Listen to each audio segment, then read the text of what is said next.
என்ன வாக்கு மூலம் அது? என் பேச்சை கேட்டவர்களுக்கு அது தெரியும். புதிதாக கேட்கின்றவர்களுக்காக சொல்கிறேன். யாருடைய உதடுகளில் ஒளிந்து கொண்டிருக்கக்கூடிய சொல் நம் வாழ்க்கையை மாற்றும் என்று நமக்கு தெரியாது. அது எந்த புத்தகத்திற்குள் ஒளிந்து கொண்டிருக்கிறது என்று கூட நமக்கு தெரியாது. அது எவ்வளவு சீக்கிரமாக நம்மை வந்து சேர்கிறதோ அவ்வளவு சீக்கிரமாக வாழ்க்கையில் மாற்றம் நிகழும். ஒரு பெரும் துயரம் என்ன தெரியுமா?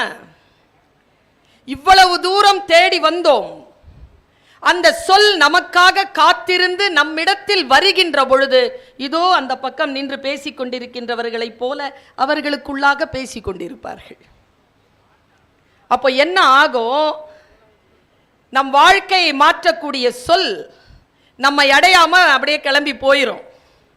அது ஒரு சுத்திட்டு வரதுக்கு 30-40 வருஷம் ஆயிடும். எவ்வளவு சீக்கிரமாக ஒரு சொல் நமக்கானதாக இருந்து காத்திருந்து வருகிறதோ அவ்வளவு சீக்கிரமாக அதை பெற்றுக்கொள்ள வேண்டும். இங்கே நம் அனைவரையும் வரவேற்ற அந்த தாய் ஒரு மிக அற்புதமான ஒரு விஷயத்தை சொன்னார். நான் அதை எப்பொழுதும் என்னுடைய பேச்சிலே சொல்வது வழக்கம். சூரஜ்கோ தர்த்தி தர்சே தர்த்திக்கோ சந்திரமா. ஹிந்தி பாட்டு ஒன்று. சூரியனுக்காக பூமி தவிக்கிறது, பூமிக்காக நிலவு தவிக்கிறது. பானி மே சீப் ஜெய்சி பியாசி ஹர் ஆத்மா. ஒவ்வொரு ஆத்மாவும் தண்ணீருக்குள் இருக்கும் சிப்பி போல் தகித்து கிடக்கிறது. அது தண்ணீரில் தான் இருக்கிறது. ஆனால் அதன் தாகம் தீர்க்கக்கூடிய துளி அந்த தண்ணீரில் இல்லை. பூந்து சிப்பே கிசு பாதல் மே கொய் ஜானேனா என்கின்ற ஒரு பழங்கால பாட்டு. அந்த சிப்பியினுடைய தாகத்தை தீர்க்கக்கூடிய அந்த துளி வானத்தில் இருக்கும் மேகத்தில் எங்கே மறைந்திருக்கிறது என்று யாரால் சொல்ல முடியும் என்று அந்த நாட்டுப்புற பாட்டு சொல்லும். நான் பிரார்த்திக்கிறேன், தண்ணீர் நிறைந்திருக்கக்கூடிய, புத்தகங்கள் நிறைந்திருக்கக்கூடிய இந்த தடாகத்தில், இந்த கடலில் தகித்திருக்கும் சிப்பி போல் வாய்த்திறந்து நீங்கள் எல்லோரும் காத்திருப்பதாக எனக்கு தோன்றுகிறது. அந்த மேகத்தில் மறைந்திருக்கும் அந்த ஒற்றை துளிக்காக காத்திருக்கிறீர்கள். வல்ல இறைவன் அந்த ஒற்றை துளி உங்களை வந்து சேர்ந்தது முத்தாக மாற்றக்கூடிய அந்த சொல்லை இந்த சிறிய உதடுகளில் இருந்து உதிர்த்துவிட வேண்டும் என்கின்ற பிரார்த்தனையோடு ஒளி உறும் அறிவு என்கின்ற தலைப்பில் உங்களோடு சேர்ந்து சிந்திக்கலாம் என்று நினைக்கிறேன். வாழ்க்கை நமக்கு வாய்ப்புகளை தருகிறது. வாய்ப்புகளை தருகின்ற பொழுது பல நேரங்களில் அந்த வாய்ப்புகளை நாம் சரியாக புரிந்து கொள்வதில்லை.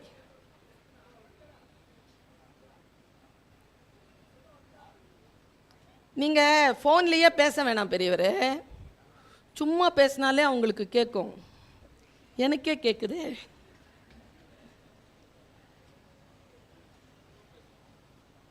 வாய்ப்புகள் நமக்கு வந்து சேர்கின்ற பொழுது வாய்ப்புகளை பயன்படுத்திக் கொள்ளுவல் இரண்டாவது விஷயம்தான். முதலில் அந்த வாய்ப்புகளை நாம் புரிந்து கொள்கிறோமா? இந்த வாய்ப்புகள் தான் நமக்கானது என்று புரிந்து கொள்கிறோமா? இன்றிலிருந்து பல ஆண்டுகள் இருக்கும். எப்படி ஒரு 10-12 ஆண்டுகளுக்கு முன்னால் நான் அன்றாடம் தினசரி வாசிக்கின்ற பழக்கம் கொண்ட காரணத்தினால் என்னிடத்தில் ஒரு கருத்து வந்து சேர்ந்தது. எல்லோரும் தான் வாசித்திருப்பீர்கள். ஆனால் என்ன ஒரு சூட்சுமம் தெரியுமா? அறிவு எல்லோரிடத்திலும் இருக்கிறது. அதில் வெளிச்சம் பாய்ச்சக்கூடிய, ஒளி ஊற்றக்கூடிய ஒரு சிறு காரியத்தை, ஒரு சிறு ரசவாதத்தை இந்த அரை மணித்தியாலும் நான் செய்ய போகிறேன். எல்லோரும் தான் வாசிக்கிறோம். எத்தனை பேருக்கு அந்த சொல் எந்த நிலையில் வந்து சேர்ந்திருக்கிறதோ அந்த சொல் அந்த நிலையில் நமக்கு புரிகிறது. நான் தினத்தந்தியை வாசிட்டு இருக்கேன். அதில் ஞாயிற்றுக்கிழமை இறை அன்பு சார், எனக்கு அப்போ அவரெல்லாம் யாருன்னே தெரியாது. அவரை எனக்கு தெரியும், நான் யாருன்னு அவருக்கு தெரியாது. அவருடைய ஒரு சின்ன ஒரு மெசேஜ் நான் படித்து 10, 12, 15 வருஷம் இருக்கும். இந்த வினாடி வரைக்கும் நான் நினைவில் கொள்கிறேன். நான் சந்திக்கக்கூடிய மாணவர்களிடத்தில் எல்லாம் அதை சொல்லிக் கொண்டிருக்கிறேன். அப்படி என்ன சொல்? தகித்திருக்கக்கூடிய அந்த சிப்பிக்கு வந்து சேர்ந்த ஒரு துளி தண்ணீர் முத்தாக மாறிய சொல். இன்றைக்கே நான் குருநாதராக வழிபடுகின்ற அவர் மேடையில் இருக்கிறார். அவர் இருக்கின்ற பொழுது அவர் பக்கத்தில் உட்கார்வதற்கு எனக்கு ஆசை. ஆனால் சுனில் அதை தடுத்து விட்டான். அவனுக்கும் ஆசை இருக்கும் தானே. அவனுக்கு 2 பேர் பக்கத்திலையும் உட்கார்ற ஒரு வாய்ப்பு. நான் யோசித்து பார்க்கிறேன், அந்த சொல் எப்படிப்பட்ட சொல். ஒருத்தர் ஒரு சிறைச்சாலையில் இருக்கிறார். இதுதான் மேட்டர், செய்தி இதுதான். அது பாருங்க, புத்தியில ஒரு வெளிச்சம் பாய்ச்சுற மாதிரி எப்படி வந்து சேருது பாருங்க. எனக்கு ஒரு உதவி செய்யணும் இங்க இருக்கிறவங்க. இந்த 2 கொடை இருக்குல்ல, அதை எடுத்துருங்க. ஒரு 100 பேரையாவது மறைக்குது அந்த கொடை. இந்த நிகழ்ச்சியை வந்து பார்க்காத யாரோ ஒருவருக்காக அதை வைத்திருக்கிறீர்கள். வந்து பார்ப்பதற்காக நின்று கொண்டிருக்கின்றவர்களை அது மறைக்கிறது என்றால் அது நியாயம் இல்லை தானே.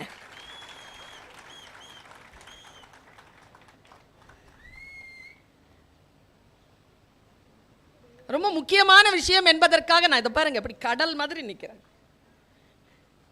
ரொம்ப முக்கியமான விஷயம் என்பதற்காகத்தான் நான் இந்த கொடையை எடுக்க சொன்னேன். ஏன்னா யாரோ ஒருவர் கூட அந்த சிப்பியாகத்தானே இருக்கிறார். பாருங்க, அந்த சொல் இப்படி தொடங்குகிறது. ஒருவர் சிறைச்சாலையில் மரண தண்டனை விதிக்கப்பட்டு நடந்துகிட்டு இருக்கார். அவருக்கு இன்னும் எப்படி மரண தண்டனை விதிப்பதோ அதற்கான விஷயங்கள் வந்து சேரல. 2 நாள் இருக்கு இன்னும் அவரை சாவடிக்கிறதுக்கு. அவருக்கு என்ன தண்டனைன்னா, விஷம் கொடுத்து அவங்கள சாகடிக்கணும். அதான் அவருக்கு கிடைச்ச தண்டனை. அவர் பேர் சொன்னா உங்க எல்லாருக்குமே தெரியும், சாக்ரட்டிஸ். சாக்ரட்டிஸ் யாருன்னு கேட்டா எல்லாரும் சொல்லுவோம் தத்துவவாதின்னு. என்ன தத்துவத்தை அவர் சொன்னார்னா யாருக்கும் தெரியாது. வை நாட் கேள்விகளை எழுப்பியவர் சாக்ரட்டிஸ், வேற ஒண்ணுமே கிடையாது. ஏன் இப்படி இருக்கிறது, ஏன் இப்படி இருக்கக்கூடாது, இது 2 தான் சாக்ரட்டிஸ். இதுக்கு ரொம்ப ஆழமான அறிவு இருக்கணும். ஏன் இப்படி இருக்கிறது என்று கேட்பதற்கும் ஏன் இப்படி இருக்கக்கூடாது என்று சொல்வதற்கும் ஆழமான தேடல் இருந்தால் மட்டும்தான், தத்துவ அறிவு இருந்தால் மட்டும்தான் அந்த கேள்வி வரும். அவருக்கு ஏன் அவர் நடந்து பழகினார்னா, அவருக்கு தெரியும் விஷம் கொடுத்து தான் சாவடிக்க போறாங்க. விஷம் கொடுத்த உடனே அவரை உட்கார விட மாட்டாங்க, அவர் நடந்துகிட்டே இருக்கணும். அதுக்கு அவர் 2 நாளைக்கு முன்னாலே பிராக்டிஸ் எடுக்கிறார், நடந்துகிட்டே இருக்கார். அப்போ அவருக்கு ஒரு இசை கேட்குதுங்க. அவர் எப்படி எழுதுனா சும்மா துணுக்கு தான் அது. ஆனால் என் மனதில் அது படிந்த அந்த படிமம் இருக்கு இல்லையா, அது ரொம்ப பெருசு. அவர் நடந்துகிட்டே இருக்கும்போது பக்கத்தில் யாரோ ஒருத்தரை பிடிச்சு போட்டிருக்காங்க கைதியா. அவர் ஒரு பாட்டை வாசிக்கிறார், ஒரு கருவியில வாசிக்கிறார். இவர் உடனே பரவசமா கேட்கிறார், தோழனே யார் அதை வாசிப்பது, மிக சிறப்பாக வாசிக்கிறாய். அவன் பெயரை சொல்லுகிறான். இவர் சொல்லுகிறார் தன் பெயரை. ஓ சாக்ரட்டிஸ், நீங்களா பக்கத்தில் இருக்கிறீர்கள்? ஆமாம். நீ வாசிக்கிறாயே அந்த பாட்டு எனக்கு தெரியும். ஆனால் ஏதோ ஒரு கருவியால் அதை வாசிக்கிறாய், அது என்ன கருவி என்று எனக்கு சொல்வாயா? அவன் சொல்லுகிறான், மவுத் ஆர்கன். உடனே சாக்ரட்டிஸ் சொன்னதுதான், இந்த 2 வரியை மிஸ் பண்ணிடாதீங்க. சாக்ரட்டிஸ் சொன்னதுதான். ஓ அப்படியா, என்னிடத்திலும் வீட்டில் இருக்கிறது, கற்றுக்கொள்ள வேண்டும் என்று நினைத்தேன், முடியாமல் போய்விட்டது, நீ எனக்கு கற்றுத்தருவாயா? சிரித்துக்கொண்டே அந்த கைதி சொன்னான், ஏ சாக்ரட்டிஸ், இன்னும் 2 நாட்களுக்குள் சாக போகிறாய். இதை தெரிந்து கொண்டு என்ன செய்ய போகிறாய்? சாக்ரட்டிஸ் தந்த பதில் என்ன தெரியுமா? இதுதான் புத்தக திருவிழாவிற்கு வந்திருக்கக்கூடிய எல்லோரும் மனதில் ஆழமாக பதிந்து கொள்ள வேண்டிய கல்வெட்டு வாசகம். அவன் சொன்னான், நான் சாகும்போது எனக்கு மௌத்தார்கன் வாசிக்க தெரியும் என்கின்ற ஒரு எண்ணம் போதாதா? அதற்காகவாவது நான் அதை கற்றுக்கொள்கிறேனே என்று சொன்ன அந்த சாக்ரட்டிஸினுடைய தகவலை எழுதி மக்களுக்கு பரப்பிய இறை அன்பு இதோ உங்களுக்கு முன்னால் பொக்கிஷ பெட்டியாக உட்கார்ந்திருக்கிறார். இலக்கியத்தில் மேலாண்மைன்னு ஒரு புக்கு எழுதியிருக்கார். நான் அதை இவர் இல்லாத மேடைகளில், புத்தக கண்காட்சிகளில், திருவிழாக்களில் சொல்வது வழக்கம். இலக்கியத்தில் மேலாண்மை என்கின்ற அந்த புத்தகத்தை எழுதுவதற்கு ஒரு மனிதனுக்கு 50 ஆண்டுகள் அறிவு தேவைப்படும். மூளைக்குள் சுற்றுலா, ஒரு சுற்றுலா என்ற ஒரு புத்தகம், முடிந்தால் படித்து கடந்து விடுங்க. வைய தலைமை கொள்னு எழுதுறாருங்க. ஒரு புத்தகத்தை சாதாரணமாக சொல்லுகிறார். இன்றைய இளைஞர்கள் எல்லோரும் தெரிந்து கொள்ள வேண்டிய செய்தி என்ன தெரியுமா?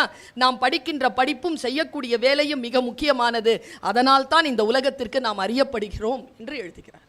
இது எப்படி, நான் எப்படி நம்புவது? நான் ஆசிரியராக இருக்கிறேன், ஒருவர் வக்கீலாக இருக்கிறார், ஒருவர் டாக்டராக இருக்கிறார். 3 பேருக்கும் இந்த வாரத்தில் ஒரு பெரிய வன்முறை நடந்திருக்கு. இந்த நாட்டில் நடந்ததா இல்லையா? அந்த டாக்டர் பேர் என்னன்னே தெரியாது யாருக்கும். ஆனால் ஒரு டாக்டர் வன்முறைக்கு உட்படுத்தப்பட்டார். ஒரு வக்கீலுக்கு கத்தி குத்து விழுந்தது. ஒரு ஆசிரியர் கொலை செய்யப்பட்டார். அவர் செய்யக்கூடிய பணியினால் தான் அவருடைய உயர்வும் தாழ்வும் அவரை குறித்து சொல்லப்படுகிறது. அதனால் நீங்கள் செய்யக்கூடிய வேலையில் நீங்கள் கவனமாக இருங்கள் என்று ஒரு புத்தகத்தை அவர் எழுதத் தொடங்குகிறார். எழுத்து என்ன செய்கிறது நமக்கு? அவர் எழுதி விடுகிறார். ஒரு குழந்தையை பெற்றெடுத்து விட்ட தாய் போலதான், இதோ என்னை பெற்றெடுத்து விட்டாள் என் தாய், நான் இதோ சமூகத்திற்காக பேசிக் கொண்டிருக்கிறேன். நான் தாயினுடைய சொத்தா, சமூகத்தினுடைய பொறுப்பா? சமூகத்தினுடைய பொறுப்பு தான். செய்திகள் வந்து விழும், அதை எப்படி இந்த சமூகத்திற்கு பொறுப்பானதாக மாற்றிக்கொள்ள வேண்டும் என்று நினைப்பதுதான் ஒளி உறும் அறிவு. நான் யோசிச்சு பார்த்தேன், இந்த தலைப்பை ஏன் நான் கொடுத்தேன். பாரதியை வாசிச்சுக்கிட்டு இருக்கேங்க. பாரதி பயன்படுத்துகின்ற சொல் ஒளி உறும் அறிவு. திருக்குறானிலே ஒரு சொல் வருகிறது, knowledge is light from God. அறிவு என்பது இறைவனிடம் இருந்து வருகின்ற ஒளி என்று குரான் சொல்லுகிறது. அப்படி என்றால் ஒளி உருகின்ற அறிவு. ஆனால் பாரதியை வாசிக்கின்ற பொழுது எனக்கு ஒரு சிறிய சந்தேகம் வருகிறது. தெளிவுறவே அறிந்திடுதல் என்கிறான், அறிவில் தெளிவு வேண்டும் என்கிறான். அப்படி என்றால் அறிவிலே தெளிவு வேண்டும். எது தெளிவு? தெளிவான அறிவு யாரிடத்தில் இருக்கிறது? பாரதியினுடைய வார்த்தைகளில் சொல்கிறேன் நான். எந்த இடத்தில் பாரதி அதை பயன்படுத்துகிறான்னு சொல்றேன். இன்றைக்கு இந்த தேசத்தில், இந்த நாட்டில் இது மிக முக்கியமான கூற்று என்பதனால் இந்த தலைப்பை என் ஆன்மாவிலிருந்து வெளிப்பட்டு நான் போன்ல சொல்லிட்டேன், ஒளி உறும் அறிவுன்னு. அந்த பாட்டை சொல்றவங்க எல்லாருக்குமே தெரிஞ்ச பாட்டு தான். ஆனால் பொருள் புரிந்தால் உள்ளே ஏதோ ஒன்று கழன்று போகும், ஏதோ ஒன்று இறுக்கம் தளரும், ஏதோ ஒன்று ஒரு ஓடு உடையும். உடையணும். சொல்லுக்கு அவ்வளவு சக்தி உண்டு, அறிவுக்கு அவ்வளவு சக்தி உண்டு.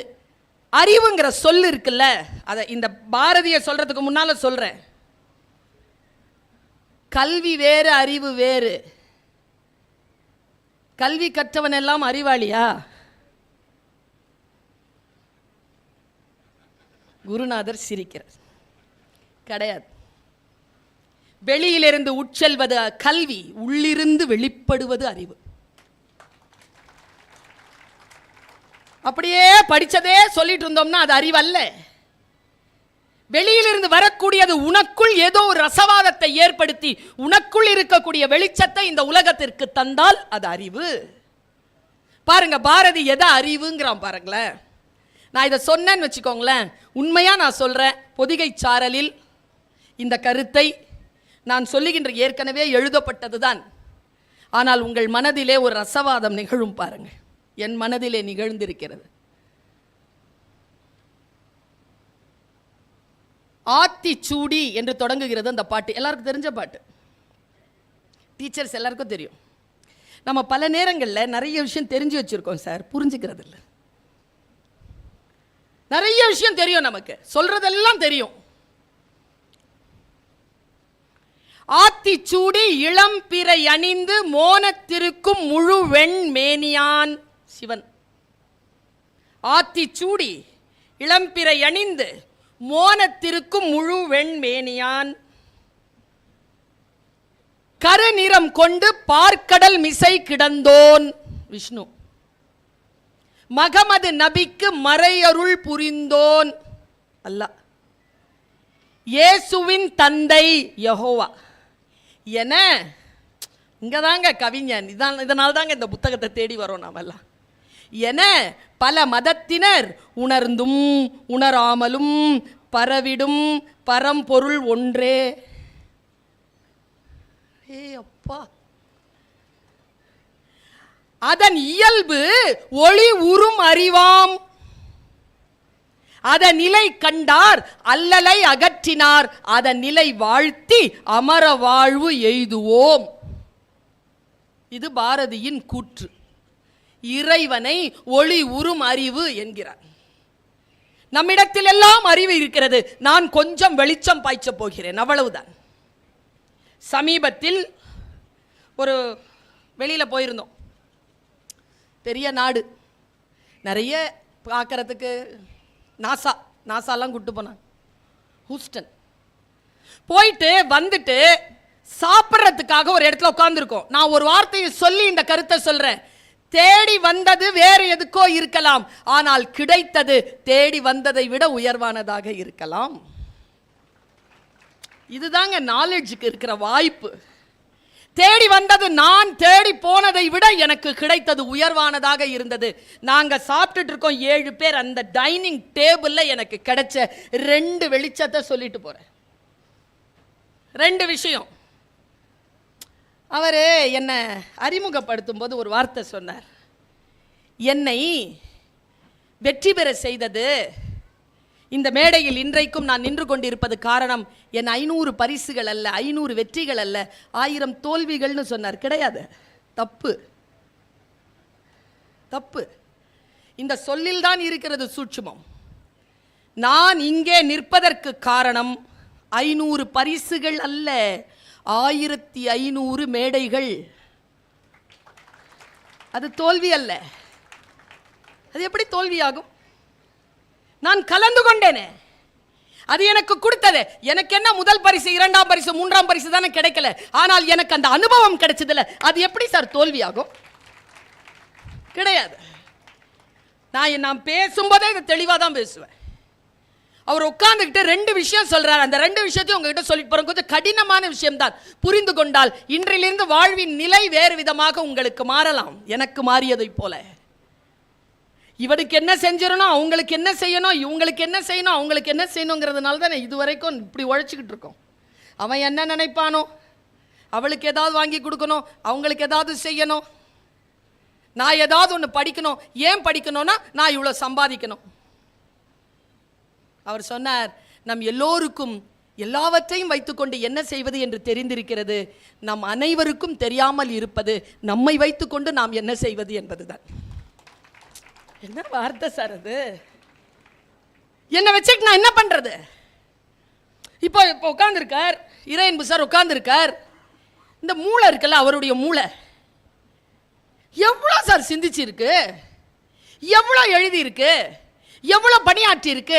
அந்த மூளையையும் இந்த உடலையும், இயற்கை கொடுத்த உடலையும் வைத்துக்கொண்டு என்ன செய்வது என்று தெரிந்த காரணத்தினால் இன்றைக்கு உலகத்தில் பல நூல்களை தந்து, பல மேடைகளை கண்டு, பல நேரங்களில் உயர்ந்த பதவிகளையும் வகித்து உட்கார்ந்திருக்கார். இன்னும் முடியல, இன்னொரு 20-25 வருஷம் வேலை இருக்கு அவருக்கு. இதை வைத்துக்கொண்டு என்ன செய்வது என்று நமக்கு தெரிவதில்லை என்றார். நான் இளைஞர்களிடம் சொல்கிறேன், இந்த உலகத்தில் அற்புதமான வயதில் இருக்கிறீர்கள். அந்த வயதை வீணடிக்காமல் அதை வைத்துக்கொண்டு என்ன செய்வது என்பதிலே தெளிவுறுங்கள். பலருக்கு தெரிவதே இல்லை. ஒருத்தர் சொல்றார் 60 வயசு அவருக்கு, கேவலமாக நடந்துக்கிட்டார். சரி, 60 வயசில் இப்படி கேவலமாக நடந்துக்கிறீங்களே சொன்னார் பாருங்க பதில். ஆனால் அது உண்மைதான் சொன்னார். அவர் நேர்மையான மனுஷன். இந்த வயதில் எப்படி நடந்து கொள்வது என்று எனக்கு தெரியவில்லை. ஏனென்றால் இந்த வயதில் இதற்கு முன் நான் இருந்ததில்லை. எல்லாருக்கும் புதுசு தானே சார், அந்த வினாடி எல்லோருக்கும் புதுசு தானே. ஆனால் அதை குற்றமற்றதாக வைத்துக் கொண்டிருப்பதற்காகத்தானே இந்த அலைச்சல்கள் எல்லாம், இந்த நிகழ்ச்சிகள் எல்லாம், இந்த திருவிழாக்கள் எல்லாம். பாருங்க, அவர் சொன்ன 2வது விஷயத்தை சொல்றேன். ரொம்ப தெளிவா இருந்தீங்கன்னா, சின்ன வயசு எனக்கு ரொம்ப சந்தோஷம் சார். கலெக்டர் சாருக்கு சொல்றேன், நான் ஆசிரியர், நீங்கள் எல்லோரும் ஆட்சி பணியில் இருக்கக்கூடியவர்கள். நீங்கள் ஜெயித்த இடம் எது தெரியுமா? உட்கார்வதற்கு இடம் இல்லை என்றாலும் இளைஞர்கள் நின்று கொண்டு இந்த நிகழ்ச்சியை கேட்டுக்கொண்டிருக்கிறார்கள். நீங்கள் ஜெயித்த இடம் இது. கேட்கின்ற பழக்கத்தை குழந்தைகளிடம் கொடுக்கக்கூடிய ஒரு ஆற்றல் பல முயற்சிகளுக்குத்தான் இருக்கும். அந்த முயற்சியில் கலெக்டர் அவர்கள் ஜெயித்திருக்கிறார்கள். நான் இப்படி யோசிக்கிறேன். அவர் சொன்ன 2வது சொல் என்னை ரொம்ப சிரமப்படுத்தின சொல். இஃப் யூ டச், இங்கிலீஷில் தான் சொன்னேன், அதை நான் தமிழில் சொல்கிறேன் மறுபடியும். If you touch anything under the sky, it has its own price tag. அவர் என்ன சொல்றார், இந்த உலகத்தில் நீ எதை தொட்டாலும் அதற்கென்று ஒரு விலை உண்டு, அதை கொடுத்து விட்டுத்தான் நீ அதை பெற முடியும். அது எதுவாக கூட இருக்கலாம், எதுவாகவும் இருக்கலாம். இந்த எந்த ஒரு விஷயம், இந்த நிகழ்ச்சிக்கு வருவதாக கூட இருக்கலாம்.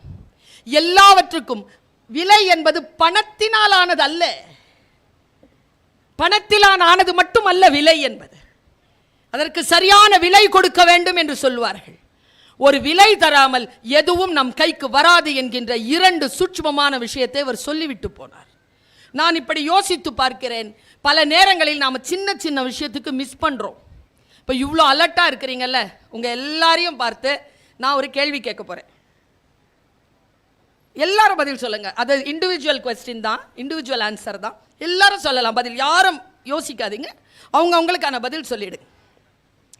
சத்தமாகவும் சொல்லலாம், சைலண்டாகவும் சொல்லலாம், ஆனால் பதில் சொல்லிடுங்க. கேட்கவா? Are you with me? ஆம் ஐ ஆடிபிள்? இந்த 2 விஷயத்தையும் கேட்டு கேட்டு எங்களுக்கு பழக்கம் டீச்சரில், முக்கியமாக கொரோனாவில். சார் ஆம் ஐ ஆடிபிள்?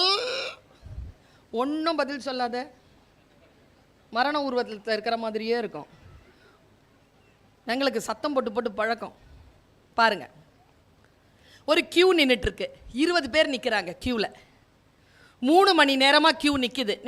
நீங்கள் நிற்கிறீங்க, ஆனால் நீங்கள் தான் ஃபஸ்ட் ஆள். கவுண்ட்ரு திறக்குது. ஒருத்தர் தலைவெறி கோலமாக ஓடி வந்து சொல்கிறார், டிக்கெட் வாங்குறவர் தான் வச்சுக்கோங்களேன், சார் சார் சார் நான் வாங்கிக்கிறேன் சார், சார் என்னை விடுங்க சார்னு உங்ககிட்ட கெஞ்சுறார். நீங்கள் தான் ஃபஸ்ட் ஆள். என்ன செய்வீங்க? ரொம்ப கஷ்டப்படுறார், பார்த்தாலே தெரியுது. Really he is capable candidate. ஒரு ஒரு ஒரு மகப்பேறு அடையக்கூடிய ஒரு பெண்ணுன்னு வச்சுக்கோங்க, ஒரு சின்ன குழந்தை கையில் வச்சுருக்க ஒரு தாயின்னு வச்சுக்கோங்க, எது வேணாலும் வச்சுக்கோங்க. என்ன செய்வீங்க? அலோவ் பண்ணுவீங்களா? பாருங்க, உங்களை அலோவ் பண்ண வைக்கிறதுக்கு நான் எவ்வளோ ரெக்கமெண்டேஷன் பண்ண வேண்டியிருக்கு. சரியா? ஓகேவா? சரி, இப்போ அவங்க கவுண்டருக்கு போயிட்டாங்க. இப்போ நீங்கள் எங்கே நிற்பீங்க? நியாயமா? ஏற்கனவே ஒருத்தர் 2வது இடத்துல நிற்கிறாருல்ல, அவர் எங்கே போகிறது? அவர் ஏன் போகணும்? முடிவு உங்களது தானே. நல்லா தெரிஞ்சுக்கோங்க, கியூங்கிறது பாயிண்ட்ஸ். நீங்கள் ஒரு இடத்துல நிற்கிறீங்கன்னா அது மட்டும்தான் உங்களுக்கு சொந்தமானது. நீங்கள் முன்னாலோ பின்னாலோ போக முடியாது என்பது தான் ரூல். நீங்கள் கொடுத்துட்டீங்கன்னா அந்த இடத்த, அவன் உங்கள் இடத்தை கேட்கிறான். நீங்கள் கொடுத்துட்டீங்கன்னா 21வது ஆளாக நீங்கள் வந்து நிற்கணுமே தவிர எந்த உரிமையும் உங்களுக்கு கிடையாது. 2வது நிலையில் உங்களை நீங்களே நகர்த்தி கொள்வதற்கு. பேசிக்குங்க, பேசிக் சிவிக் சென்ஸ். நமக்கு பல நேரங்களில் அறம் செய்கிறோம் என்கின்ற பொருட்டிலே பிளாக் ஸ்பாட் வந்துடுது, நமக்கு பிளைண்ட் ஸ்பாட் வந்துடுது. இந்த பிளைண்ட் ஸ்பாட் இல்லாமல் நம்மளை பார்த்துக்கணும். நான் சாதாரணமாக குழந்தைகள் கிட்ட தான் கேட்பேன், உங்ககிட்டையும் கேட்குறேன். 50 பேர் ஓட்டப்பந்தயத்தில் ஓடிட்டு இருக்கிறோம். நீங்கள் முந்தி 2வது ஆளை தாண்டிட்டீங்க. இப்போ உங்கள் பொசிஷன் என்ன? ஃபஸ்ட்டுன்னு சொன்னவங்க எல்லாம் ஃபெயிலு. ஏன்னா 2வது ஆளை தானே தாண்டி இருக்கீங்க. உங்களுக்கு முன்னால் ஒரு ஆள் ஓடிட்டு இருக்குல்ல. அறிவு இருக்கிறது, கொஞ்சம் அதில் ஒளி உறும் நிலை வர வேண்டும், அவ்வளவுதான். கொஞ்சம் அலர்ட். சரி, 50 பேர் ஓடிட்டு இருக்கிறீங்க, கடைசி ஆளை தாண்டிட்டீங்க. இப்போ உங்க பொசிஷன் என்ன சொல்லுங்க? 49 சொன்னதெல்லாம் ஃபெயிலு. கடைசி ஆளை எப்படி தாண்டுவீங்க?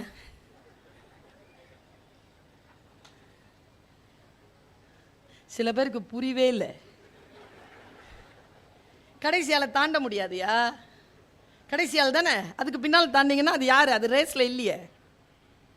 கேட்கிற கேள்வி ரொம்ப வசீகரமாக இருக்கும். அந்த வினாடியில் அது சரியாக தெரியும். அதனால் தான் ஆப்ரஹாம் லிங்கன் சொல்லுகிறான், வீட்டிற்கு போய் எந்த விஷயம் சொல்லப்பட்டாலும் அதை உங்கள் அறிவு என்கின்ற வடிகட்டியால் 2-3 முறை வடிகட்டி தெரிகிறது, நியாயமானது என்று புரிவதை மட்டும் உங்களுடைய வாழ்க்கையில் பின்பற்றுங்கள், மற்ற விஷயங்களை புறம் தள்ளுங்கள் என்று சொல்லுவார். பல நேரங்களில் நம்முடைய புத்தி நமக்கு மிகச்சரியாக இருக்குதுன்னு நம்ம நினைப்போம். அந்த நினைப்பு தான் நம்மளை பல நேரங்களில் கீழே போட்டு கொல்லும். அந்த மாதிரி ஒரு விஷயத்தை நான் சொல்கிறேன். இது சொல்லலாமான்னு தெரியல, நான் சொல்லிடுறேன். எனக்கு பார்க்குறவங்கெல்லாம் ஒரு விஷயம் சொல்கிறாங்க, அண்ணனுக்கு சொல்கிறேன், இறையன் அண்ணனுக்கு சொல்கிறேன். பார்க்குறவங்களாம் ஒரு விஷயம் சொல்லுவாங்க, சார் மேடம் உங்கள் பேச்சை கேட்காம நான் தூங்குறதே இல்லை. 10-15 வருஷமா இதே பேச்சை கேட்டால் எப்படி இருக்கும்? தூங்கவா பேசுகிறேன் நான்? என் பேச்சை கேட்டு எப்படி தூக்கம் வருது உனக்கு? ஒரு பொண்ணு எனக்கு ஒரு மெசேஜ் போட்டிருந்தா, யோ இங்கிலீஷில் போட்டிருந்தா, your speeches R sleeping bills, இங்கிலீஷில் சொல்லுது. அது தூக்க மாத்திரைங்கிறா. நான் எப்படி தூக்க மாத்திரைன்ற எனக்கு புரியவே இல்லை. ஆனால் அவள் ஒரு விளக்கம் தந்திருந்தா, அப்போதான் புரிஞ்சுக்கிட்டேன். வார்த்தைகளுக்கு பின்னால் ஒரு அர்த்தம் இருக்கிறது. ஒரு சொல்லுக்கும் இன்னொரு சொல்லுக்கும் இடையிலே இருக்கக்கூடிய இடைவெளியில் ஒரு அர்த்தம் இருக்கிறது.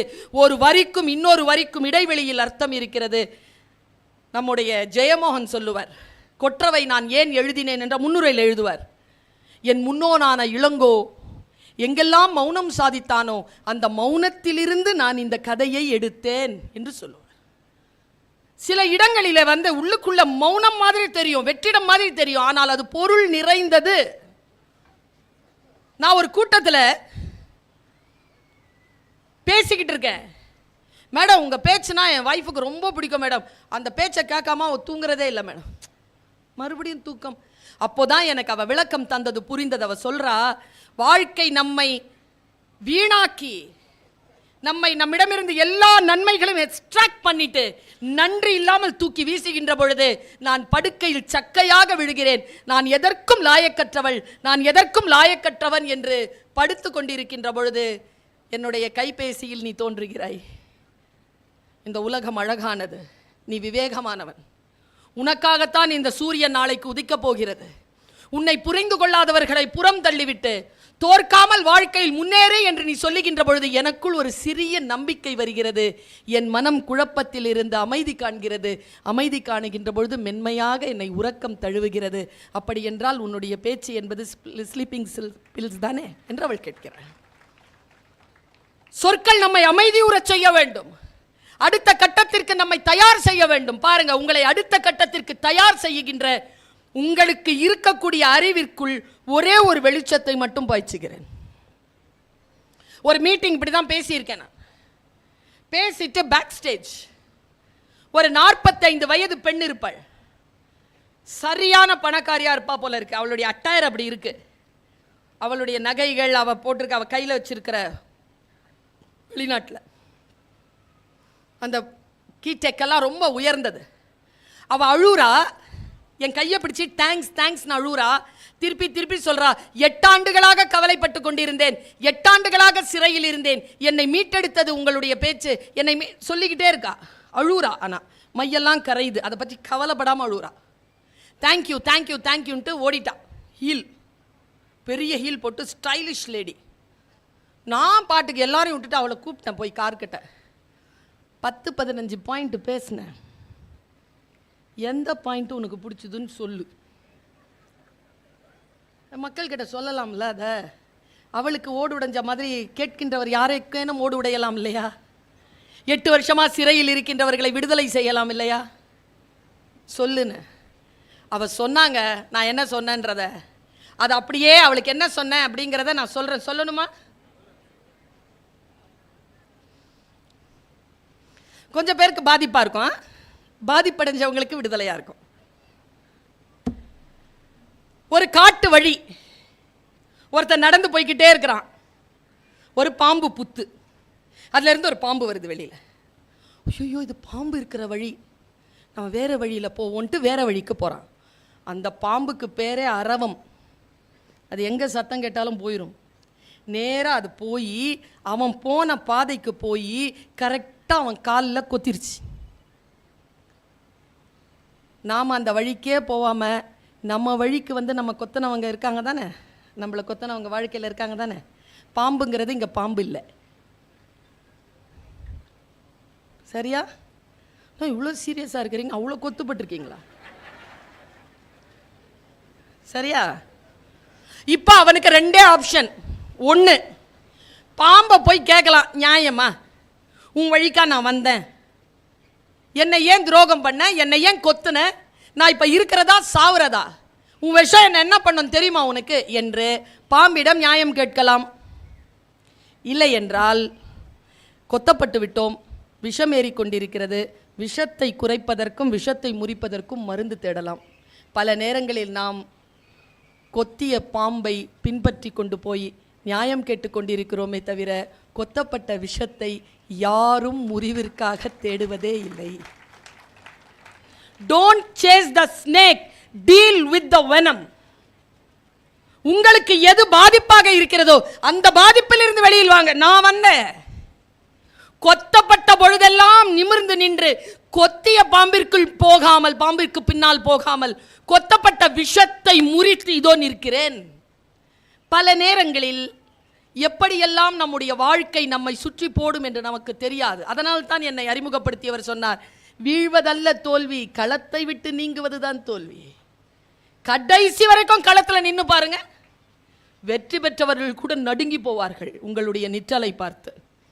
தோற்றான் போல் நின்றான் பாண்டியன் என்கின்ற முத்தொள்ளாயிரத்தை படித்து வந்தவள் நான். யோசித்து பார்த்தால் நம்முடைய வாழ்க்கை நமக்கு சில வாய்ப்புகளை தருகிறது. அந்த வாய்ப்புகளை நாம் எப்படி புரிந்து கொள்வது என்பதுதான், அந்த புரிதல் தான் வெளிச்சம். நம்ம மனசு இருக்குல்ல, தமிழ் என்ன அற்புதமான மொழிங்க, என்ன அற்புதமான மொழி. இந்த உடம்புக்கு மெயின்னு பேர் வச்சான் பாருங்களேன். டே அப்பா, மெயினா என்னங்க அர்த்தம்? உண்மைன்னு அர்த்தங்க. உடம்புக்கு பொய் சொல்ல தெரியாது, உடம்பு பொய் சொல்லாது. கஷ்டம்னா கஷ்டத்தை சொல்லும், உடனே அதை அட்ரஸ் பண்ணும். மனசு இருக்குல்ல, அது பயங்கரம். அது மாதிரி ஒரு கல்பிரிட்டே வேற கிடையாது. நான் மனசாட்சிக்கு விரோதம் இல்லாமல் சில பேர் இருக்கிறாங்க, அவ்வளோ அழுக்கு வச்சுருப்பாங்கங்க. பொறாமப்படுறவங்களாம் பார்த்துருக்கீங்களா?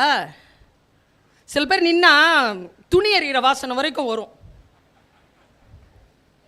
மன அழுக்கு. திருக்குறானிலே ஒரு வார்த்தை இருக்கிறது, பொறாமைப்படுகின்றவனுக்கு இந்த உலகத்திலும் நிம்மதி கிடையாது, இறந்து போய் அடைகின்ற அந்த உலகத்திலும் நிம்மதி கிடையாது என்று பேசுகிறார். யோசித்து பார்த்தால் நான் ஒரு விஷயம் சொல்றேன், மனதை இலகுவாகவும் அன்பாகவும் வைத்திருத்தல் என்பது மாபெரும் புத்திசாலித்தனம். இந்த புத்தி எத்தனை பேருக்கு இருக்கு? ஓஷோ சொல்கிறார், நுண்ணறிவாளர்கள் சூழ்ச்சி செய்வதில்லை, சூழ்ச்சி செய்வதற்கு நுண்ணறிவு தேவையில்லை, முட்டாள்களே சூழ்ச்சி செய்கிறார்கள், புத்திசாலித்தனமே போதுமானது.